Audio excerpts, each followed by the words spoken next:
Hi, this is Majin, and here's some comic reviews for you. We have World's Finest, Batman, Future's End, Eternal, Avengers, Mags, and SpiderMan, and some 4 action.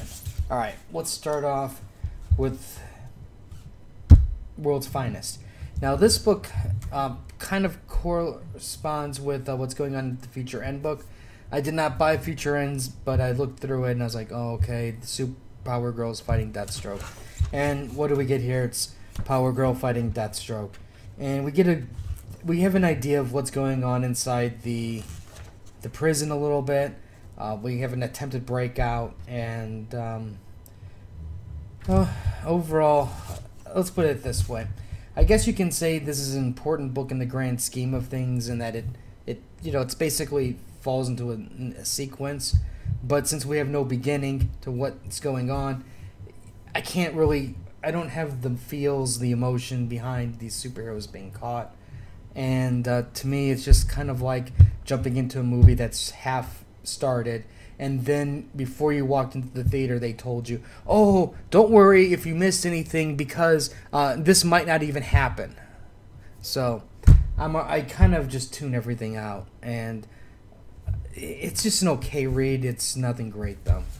The art is decent, it's good, but it's just, there's also a good fight at the end part with Power Girl and what's her name, that 50, forgot her name, 50 Sue. So that part was good. I'll give him props for that. But as a whole, alright, Batman Future's End #1. This was a little bit interesting, at least, like more interesting, because in a sense this really is its own self-contained story. This is basically, Batman of the future, and he's like, I am the Batman and I can't give up my job as being Batman because there always is a Batman. And then Alfred is like, but Master Bruce, you have a family, you have superheroes, why don't you just watch over them and, from the confines of the cave? And Batman's like, don't be ridiculous, Alfred. There always has to be a Batman. And so basically he breaks into LexCorp and he steals something.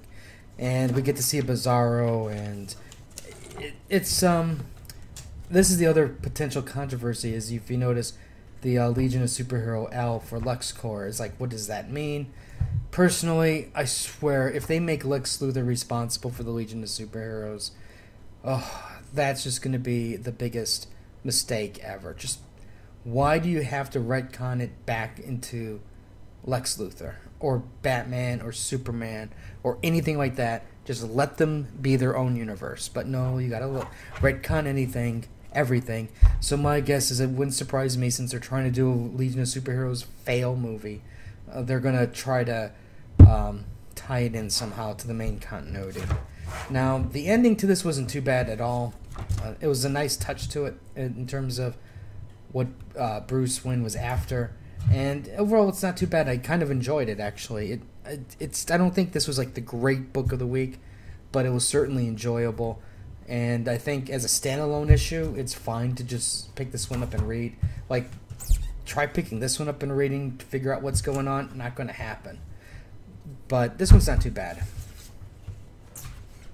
Alright, Batman Eternal #23.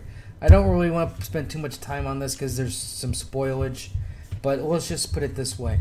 What we do is this is basically a background issue for Catwoman, and then we get more interaction between Batman and the Architect, which I was trying to skip past the Catwoman part.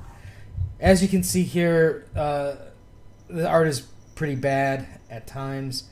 Again, we have somebody who doesn't know how to draw backgrounds and faces. There's some horrible, god-awful faces in this. Like that face. That face is just horrible. And I just kind of wonder, where did all the good artists go? Because I'm not seeing it. Definitely not seeing it. Either that, or they're putting out too many books. But regardless, overall, it's not too bad of an issue, but it's not an issue that's like setting the world on fire. You know, it just kind of fills you in, and it's planting the seeds for what's to come to the future, especially around Catwoman. So it's not too bad. All right, let's look at this Avengers .1 crappy nonsense. Okay, this is the Hyperion issue. Now, personally, I like the book. This is actually a really strong book, but I think it's too late. You know, this book should have come out months ago, you know, maybe a year ago, you know, when people really didn't know who Hyperion was. You know, this is the type of issue for it, because this talks about his background, you know, it talks about him growing up. And what really makes this issue interesting is basically what happens is this young boy is abducted, and Hyperion is flying by, and he hears this woman cry. So he goes in, and he's like, well, could you please tell me what's going on? And then you can see the reaction between the parents and the cops. The cops are all like, you know, Mr. Hyperion, sir, could you just leave? Because we can't, you know, you're a little too intense for our city. And you know, Hyperion just wants to help. And, you know, he basically uses his vision, and he finds the DNA of the boy in the, you know, off of dead skin in the carpet, and then he tracks down the boy from that. And then, I'm not going to reveal the twist, but I will say this, there is a supervillain involved in the abduction, and the whole interaction between Hyperion and the supervillain and the twist was really good. I thought well thought out. And it was a really, really nice book. The only reason why I didn't think it was a great book is it's like one of those things that, you know, most people really aren't even going to read this, and it's not even a jumping on book. It's really a nothing book, you know, other than an origin book. And it, to me, like I said, it's late in the issue count to do this for this character. Now, for the Injustice book, that had everything that I wanted. It had action, it had some, it developed the story, it had a twist end. This one was just kind of like very mellow, but it was a really, really good, very well thought out issue. So it was really close to being the good book of the week. But overall, very enjoyable. All right. The Magnet Man Who Lost His Magnets, number 9. Okay, this is the March to Axis, so obviously Mags is going to have his interaction with the Red Skull. Now, basically what they're trying to do is they're trying to bring up, okay, Eric was captured by the Nazis and put into a concentration camp, and they're trying to, again, make the, you know, parallel that the Red Skull is the Nazi, and the mutants are the Jewish people, and, you know, the same thing is happening again. So that part's fine. You know, to me, since they've done this over and over again, it kind of is like, okay, well, why are you wasting as many pages? But then for the people who are just jumping aboard, it's perfect because it gives you exactly what you need. And the ending was... I was really torn about the ending, because basically what's happened is the mutants that are on Genosha, they're just like, we're not going to try to escape because we're just going to get killed type thing. They've lost their will. And, you know, this would have been, I consider, a fantastic issue if Magneto had his powers at full blast. This would have just been a smackdown. But because he doesn't, he gets taken out pretty easily, and so it's like I'm really torn. On one hand, I'm like, God, I just want to see them fight. This would have been perfect. And on the other hand, I'm going, oh man, you know, him being powerless adds a whole new element to this, the scene. You know, you have to think differently about writing it. So I'm really torn by it. You know, I like it and I don't like it, and I don't like it and I like it for multiple reasons. It's enjoyable. But it's missing something to be the great book of the week. All right. Amazing Spider-Man. Okay, this is what I'm going to say. The beginning part was freaking amazing. You know, the unmasking of Spider-Man and how J. Jonah Jameson jacks himself up totally to ruin his scoop. That part was fantastic. I love that on every level. Then it's basically, this was like the roller coaster, was like, goes up, peaks, then it skyrocketed down, and it became an average story, and then it peaked up a little bit, and then it just kind of went bleh. Now, even though I'm kind of going bleh, it's not really a bleh type book, because Slaughter really is doing a great job, and he's really doing things that he needs to do to get this story going.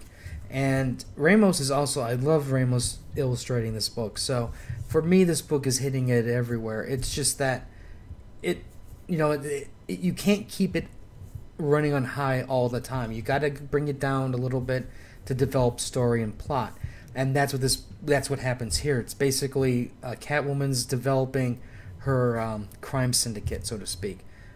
She wants to fancy herself as like a queen of crime or something. So that part's the lull part. But overall, I mean, I enjoy it, and I'm glad Slott's still on it. I'm never really bored when I'm reading it. This is one of the first books I read, and it's a total enjoyment. It's just, for me, it wasn't the great book of the week. And finally, Fantastic Four, number 10. Okay, we continue with the Fantastic Four being deconstructed, and they basically spread things out, going, okay, here's what's going on with the Thing. He meets She-Thing. She-Thing's in prison. She's done some bad things. She's leader of the yard, so to speak. So her job is to torment Ben. Then we have Sue stealing one of the ships that were confiscated by S.H.I.E.L.D., which is basically not going to do well in court when they try to get their kid back. And then you have Johnny becoming the party boy.